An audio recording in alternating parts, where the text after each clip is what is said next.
Okay, I mentioned I was going to have a team of JLA take in a team of the Avengers. I've already gone through one fight, that's Captain America versus Batman. That happened quite some time ago. And with that one, Captain America got the win. So this is actually going to be 9 different fights. So one's already done, so the Avengers are already up 1. 1 to Justice League 0. So the weird thing is Quicksilver, you look at the official roster of Avengers, depending on what you take as the official roster, he doesn't normally fall in the category since he was in the West Coast Avengers, but predominantly he was in the Brotherhood of Evil Mutants, X-Factor, and more of the mutant-based teams and less of the superhero-based teams. But he's still the closest person to have had any sort of relation that would be a decent match for the Flash. The Flash I'm going to go with is Barry Allen Flash, not Wally West nor Jay Garrick. So it's going to be straight up Barry Allen Flash, the one who's been, well, the more iconic Flash. I say in quotes because some people are huge Wally West fans. As always, there's the 9 criteria: intelligence, also experience, fighting ability, strength, speed, durability. This is kind of like your stamina, your recuperative abilities, invulnerability, energy projection, versatility, and X-Factor. The highest out of those 9 is the one who would more than likely be the victor. Again, my opinions could be wrong, disagree all you want. Okay, intelligence. Barry Allen Flash was a forensic scientist, so he's got a ton of overall mental accolades.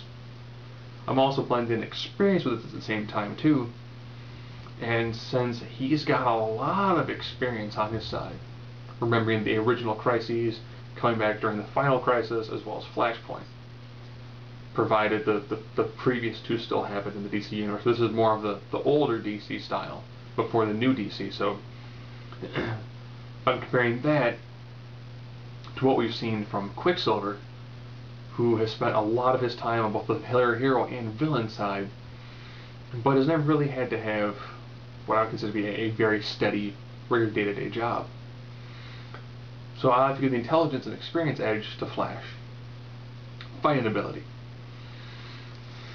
This one you could probably pretty well argue both of them really don't need tremendous fighting skills. However, Flash has almost always relied entirely on his speed, where Quicksilver has relied on his speed, but he's also actually been trained. He was a pretty formidable fighter when he was part of the Brotherhood of Mutants, when he was part of X-Factor, as well as when he spent his time with the Inhumans. So he's actually got a decent amount of fighting. I will give him the fighting edge. Strength. With this one, it's going to be kind of a catch-22. I know that with the exposure to the Terrigen Mists, that Quicksilver's had to try to regain his abilities after House of M. I'm quoting this correctly. He did get a slightly more enhanced amount of strength than what we'd seen from from Barry, sorry. So I'll give him the strength edge. Speed, it's Flash, sorry. He's just,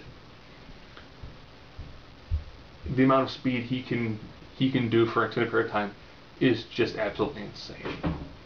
Now about durability. Ironically, the regenerative abilities of both these characters are tied directly to their amount of speed. So it's, again, this one falls to Barry because he has ridiculous speed. He's pretty much been burned by lightning, and then within minutes he's almost fully healed. So really fast metabolism. Now we're down to invulnerability. Ironically, I'll probably give this one again to the Terrigen Mist exposure to Quicksilver. He's a little bit more physically resilient than the average human, so I'll give him a slight edge in that category. Energy projection. With this one, it'll come down to what other things can they do with their abilities to do things at distance. So I got to give this one to the Flash, because like we've seen in some of the cartoons, Flash can grab rocks and essentially hurl them like a machine gun, where we really haven't really seen that happen from someone like Quicksilver. Versatility. Quicksilver, very fast. Flash, however, has got the friction-free barrier, the ability to move so fast he can make duplicates of himself. He's actually even, outrun like death beams, as well as made tornadoes pretty easily, and in some cases actually made himself kind of fly to produce tornadoes. So I have to give the versatility bonus to Flash as well. That's going to be the overall X factor. There is next to no quit in Barry Allen, where with Quicksilver, he's kind of, since he's come more from a broken home, he does have that ability to kind of just walk away more than what you see from Barry Allen. So I'm pretty sure as this fight were to continue, Quicksilver would think he was going to lose. I could see him probably just potentially even leaving, where Flash is not going to let that happen.